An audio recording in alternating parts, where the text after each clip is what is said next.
What if I told you you could have the Fujifilm X100VI but with interchangeable lenses? And what if I told you it had the same image quality and autofocus as the Fujifilm X-E5, all in a body the size of the X100VI?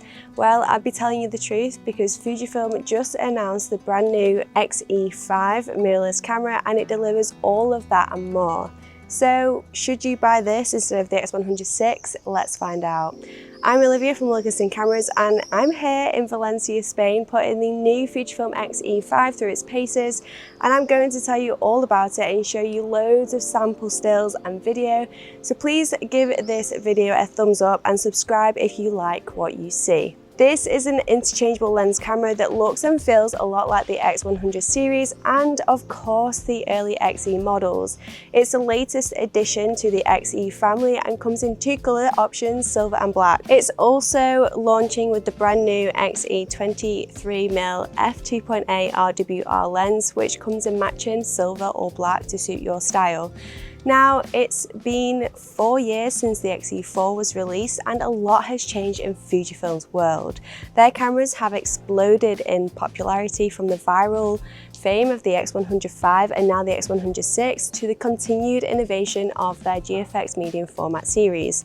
Historically, the X-E series has been the more affordable rangefinder style cousin to the X Pro line, kind of like a baby X Pro.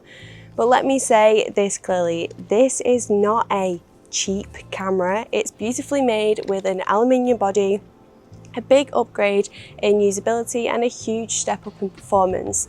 This tiny little camera really packs a punch. It uses Fujifilm's 40 megapixel X-Trans CMOS 5HR sensor, the same one found in the X-H2 and the X-T5, paired with their 5th generation processor. That means you're getting the same image quality as those flagship models.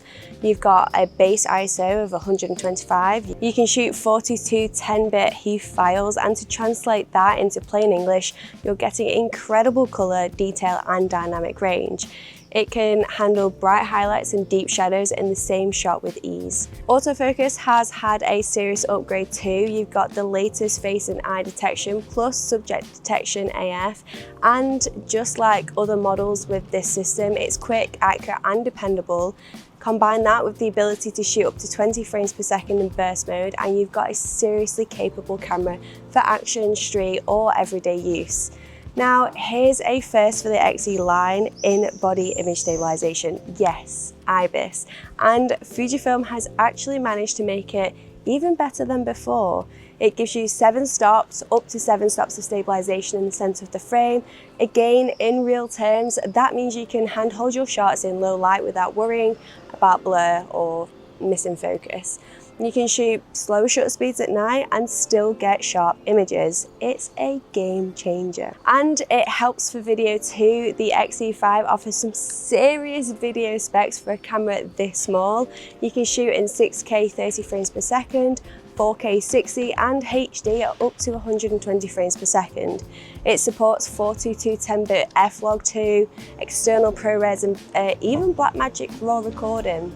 Even with all of this packed inside, the X-E5 is still really lightweight. The body weighs just 445 grams, and with the new 23mm lens, you're looking at around 535 grams in total. That's just around 10 grams more than the X100VI. And the build quality has improved a lot. The aluminium construction makes it more durable than the X-E4, and there's a new, more pronounced grip and better controls. One of the main complaints about the X-E4 was that it lacked a proper grip, which made it tricky to hold. That's been fixed, and it doesn't make the camera feel bulky at all. It honestly feels premium than any previous X-E camera. The top plate is almost identical to the X100VI. It's machined and anodized aluminium, and the colour matched 23mm lens feels just as high quality. It even has an aperture ring and a metal lens barrel despite weighing only 90 grams. The f2.8 aperture gives you decent low light performance, especially when paired with IBIS, and it focuses down to 20 centimeters. That's perfect for the everyday shooter. And since it's a 35mm equivalent in full frame terms, it delivers that classic versatile field of view that's great for street, travel and general photography. Now let's talk about the controls, because there are some nice changes here. Compared to the X-E4, you now get the front and rear control dials for much better handling. On the front, there's a new control lever, just like the X100VI and the GFX100RF. But there's also something brand new, a dedicated film simulation dial with a little window that shows you exactly which film simulation you're using. I love this. It's such a charming and useful addition. It's similar to the dial on the X250, but improved. By default, you get 6 popular film simulations on the dial, plus 3 custom slots, FS 1, 2 and 3, where you can save your own favourite recipes. It's fairly simple to set up. It's just in the film simulation setting within the menu. You can set up your own looks or use the well-known recipes from the Fujifilm community. It's way more intuitive than setting custom modes, although you can still do that too if you prefer. Another great new addition carried over from the GFX100RF is the addition of selectable aspect ratios. You can now shoot 3x2, 16x9, 1x1, 4x3 and 5x4, and you can customize how these are displayed on screen. You can either have a bounding box or black out the parts of the frame you're not using. I do wish there was more to choose from, like the GFX100RF, but it's still a cool feature that they brought across onto this camera. You can control all of this quickly using the front lever. Out of the box, it has 5 built-in functions, but you can customize all of them in the menu. Here's how it works by default. A short press away from the lens toggles the surround view, which is helpful when using different aspect ratios. A long press in that same direction changes the aspect ratio. A short press towards the lens toggles through the digital teleconverter, so 1.4 times, 2 times off and back again. And a long press towards the lens toggles your chosen film simulation recipe on or off.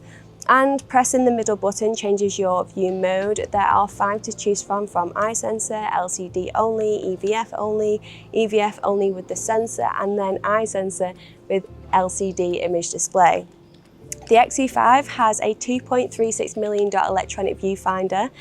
It's not hybrid, there's no optical viewfinder here, but it does introduce a new classic mode that gives you a retro digital display with simplified info. You'll see only your shutter speed, aperture, ISO, mode and battery life. It's clean, it's minimal, and I love it. I have actually been shooting mostly with the retro setting, so it is pretty cool. On the back, there's a 3-inch two-way tilt screen. I found it totally fine for stills. If you're a vlogger, need to film yourself or do a lot of video, this won't be ideal as it's not a fully articulating screen. But look, Fujifilm already makes other cameras better suited for that, like the XS20 or the XM5, so I'm not mad about it. And I've got separate reviews for those, so do check those out. I'll leave a link in the description box below. There's also a hot shoe for mounting a mic or external flash, and on the front you'll see there's a telelight for recording. The focus mode selector is now on the side of the body, just like the X100VI. You can switch between single, continuous and manual focus easily. And if you're like me and use Peak Design straps, of course you can still use these, but Fujifilm is also bundling this camera with a gorgeous rope strap, like the one we first saw at the GFX100RF. It's stylish and suits the camera's aesthetic really well, a nice touch and a welcome shift away from those nerdy, brandy camera straps. It's not the most comfortable and I would probably swap it out for my Peak Design strap, but like I just said, it's a nice touch. The camera uses Fujifilm's MPW126 battery, which should give you around 400 shots or up to 40 minutes of 4K 60 video. I wish there was a bigger battery. It shoots 6K 30 frames per second, so really you would need more power. The battery so far has been pretty solid and I've not really had any issues. I'd probably say I'm going through two batteries a day, which is fine, and I'm mainly shooting 4K video, so take from that what you will. One thing to note, there's just a single UHS 2 card slot, so if you plan to shoot a lot of video, make sure you're using a fast, high capacity SD card. By now, you can see that this little camera is packed with great specifications, thoughtful design and some really smart new features like the improved film sim dial and aspect ratio switching. So how much does it cost? Well, it's going to surprise you. The X-E5 body only is going to launch at 1299, and with the 23mm f2.8 lens, just 1549. That's actually less than the X100VI. Who saw that coming? If you're in the UK, remember you can buy any current Fujifilm model from us, and I'll pop some links in the description box below. We offer part exchange, so treat yourself to a little upgrade. So what do you think of the X-E5? Honestly, I've really enjoyed using it. It's such a lovely camera, it's so discreet, especially with the new 23mm lens. I've been putting off buying an X100VI because I didn't want to spend so much on a fixed lens camera. Alex, who you'll see in our other videos, has one and she loves it, and I get why. It simplifies everything. One lens, no decisions, super compact. My main camera for my personal work is a Sony FX3. I want a small compact camera for weekends and travels, not for work, for life. And I wanted something that looks just as beautiful, feels just as premium as the X100VI, but offers more creative flexibility. And this might be the camera that ticks all of those boxes. Even if you stick with just the 23mm, you can do so much with that focal length. It's perfect for travel, street photography, everyday use.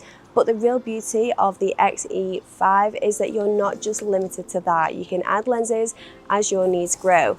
And there are loads of great options from Fujifilm and third-party brands like Sigma. I've previously reviewed the Sigma 18-50 f2.8, so I'll link that in the description box below. So which one would you pick? The X100VI or the new X-E5? And which colour, silver or black? Let me know in the comments. I'd love to hear what you think about this camera or anything else in Fujifilm's lineup. And don't forget to subscribe and like this video if you want to see more from us here at Wilkinson Cameras. And on that note, I'm gonna go, so thanks for watching.